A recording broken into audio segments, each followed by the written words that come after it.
My 4-year-old son hit his sister over a toy, and I immediately sent him to a timeout, lecturing him about keeping his hands to himself while he screamed and cried. 20 minutes later, he hit her again. The next day, the same thing. I was doing everything the parenting book said. Consequences, timeouts, taking away privileges, but nothing was working. Then a child psychologist told me something that completely changed how I parent. She said, "You're trying to correct behavior in a brain that's offline. Connection has to come first always." Within 2 weeks of applying this principle, the hitting stopped. Not because of punishment, but because I finally understood how my child's brain actually works. What I'm sharing today will transform your entire approach to discipline. If you're tired of punishments that don't work and battles that never end, hit that like button and subscribe right now, because this connection before correction approach is backed by neuroscience, and it will change everything about your relationship with your child. Here's what I didn't understand before. When your child is misbehaving, melting down, or making poor choices, their thinking brain is literally offline. The prefrontal cortex, which controls reasoning, impulse control, and decision-making, shuts down when a child is flooded with big emotions. What's running the show in those moments is the amygdala, the emotional alarm center. Your child is in fight or flight mode, and in that state, they cannot process lectures, learn lessons, or make better choices. Trying to teach or correct during this time is like trying to teach someone to swim while they read drowning. They're in survival mode and they can't hear you. This is why traditional discipline often fails. We send kids to timeout to think about what they did, but their thinking brain isn't available. We lecture about better choices, but they can't absorb the information. We give consequences hoping they'll learn, but all they're learning is that when they're at their worst, we pull away and punish. The behavior doesn't improve because we were not addressing what's actually happening in their brain and nervous system. Connection before correction means that before you try to teach, guide, or discipline, you first help your child's brain come back online by offering connection, calm, and co-regulation.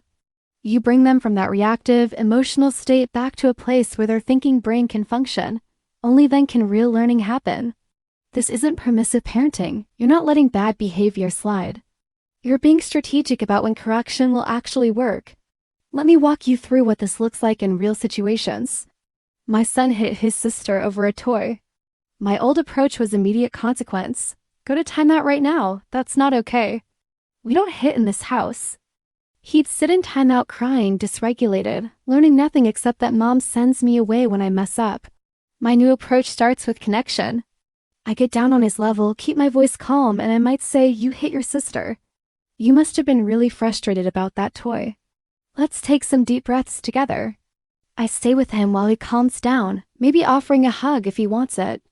I'm not saying hitting is okay, but I'm prioritizing calming his nervous system first. Once he's calm, and this might take 5 minutes, or it might take 20, that's when I address what happened. Now his thinking brain is back online and he can actually process what I'm saying. I might say hitting hurts people, and it's not okay. When you're frustrated about a toy, you can use your words and say, "I was playing with that," or you can come get me for help. Let's practice what you'll do next time. Do you see the difference? In the first scenario, I'm trying to teach while his brain is in crisis mode. In the second, I've helped him regulate first, then taught when he could actually learn. This approach works because it's based on how brains actually function, not how we think they should function. Children's brains are still developing. They don't have the same capacity for self-regulation that adults do. When we offer connection during their worst moments, we're lending them our calm nervous system. This is called co-regulation, and it's one of the most important things we can do as parents. Over time, as we consistently co-regulate with our children, they internalize those skills and learn to regulate themselves. Drop a comment below and tell me, do you tend to jump straight to correction, or have you tried connecting first? I want to hear about your experience. Here's another powerful example. My daughter came home from school in a terrible mood and was rude to me when I asked about her day. My instinct was to say, "Don't use that tone with me. Go to your room," but I caught myself and remembered the connection first. Instead, I said, "You seem really upset. Something hard must have happened today. Do you want to talk about it, or do you need some space?" She burst into tears and told me about a friend who excluded her at lunch. She wasn't trying to be disrespectful. She was hurting and didn't have the skills to express it appropriately yet. If I'd gone straight to correction, punishing the rude tone, I would have missed what was really going on, and she would have felt alone with her pain. This is the shift that connection before correction creates. You stop reacting to surface behaviors and start responding to the underlying needs and emotions driving those behaviors. Misbehavior is usually communication. It's saying I'm overwhelmed, I'm scared, I don't know how to handle this feeling, I need help. When we connect first, we're showing our children that even at their worst, we're safe, we're there, and we're going to help them through it. Now I know what some of you are thinking. But doesn't this teach kids they can act however they want without consequences? Absolutely not. Connection before correction doesn't mean no boundaries or no accountability. It means you're strategic about timing.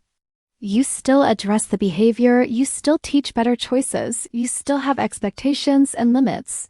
You just do it when your child's brain is capable of learning from it. And here's what's remarkable. When you prioritize connection, you actually need fewer consequences because your child becomes more cooperative, more regulated, and more capable of making better choices. Think about it from your own experience as an adult. When you've made a mistake at work or in a relationship, and someone immediately criticizes you, lectures you, or punishes you while you're still feeling terrible, how do you respond? You probably get defensive, shut down, or double down. But when someone approaches you with empathy first, acknowledges that you're struggling, and offers support before addressing what went wrong, you're so much more open to feedback and growth. Kids are the same. They're just humans with less developed brains. The research backs this up completely. Studies on attachment and child development show that children who feel securely connected to their parents are more compliant, more emotionally regulated, and better behaved than children who don't have that secure base. Connection doesn't create spoiled, out-of-control kids. It creates kids who feel safe enough to cooperate and regulated enough to make better choices. I want to share the 4 steps I use for connection before correction because having a framework makes this so much easier to implement. Step 1. Pause and regulate yourself. Before you do anything, take a breath. Notice if you're reactive, frustrated, or escalated. You can't co-regulate your child if you're dysregulated yourself. Step 2. Connect and validate. Get on your child's level physically. Use a calm voice and acknowledge what they might be feeling. You seem really angry right now. This is hard for you. You're not agreeing with the behavior, just validating the emotion. Step 3. Help them calm down. This might mean deep breaths together, a hug, giving them space, whatever that particular child needs in that moment. Wait until you see signs that their body is calm. Slower breathing, softer face, less tension. Step 4. Address the behavior and teach. Now you can talk about what happened, why it's not okay, and what they can do differently next time. These 4 steps work for toddler tantrums, preschool defiance, elementary age lying, and even teenage attitude. The principle stays the same. Regulate before you educate. When I started doing this consistently, my entire relationship with my kids transformed. We went from constant battles and power struggles to cooperation and trust. My kids started coming to me when they messed up instead of hiding it because they knew I'd help them fix it rather than just punish them. They developed better emotional regulation because I was teaching them through co-regulation rather than expecting them to figure it out alone. One more thing I want to address. Some parents worry that connection before correction takes too long, especially when you're in public or rushing out the door. I get it, but here's the truth. Punishment and lectures that don't work also take time. Plus, they damage the relationship. The few extra minutes you invest in connecting first actually save time in the long run because behaviors improve faster, and you're not dealing with the same issues repeatedly. If this approach is shifting how you think about discipline, please share this video with another parent who's struggling with behaviors that won't change despite consequences. Drop a comment and tell me which step you find hardest, pausing and regulating yourself, connecting first, or waiting to correct. And make sure you resubscribe because we're rebuilding a community of parents who understand child development and parenting in ways that actually work with their child's brain, not against it. Thank you for being here and for being willing to try something different. Your kids are so lucky to have a parent who's learning how to meet them where they are and give them what their developing brains actually need. Connection before correction isn't just a parenting strategy. It's a relationship builder that will serve your family for years to come.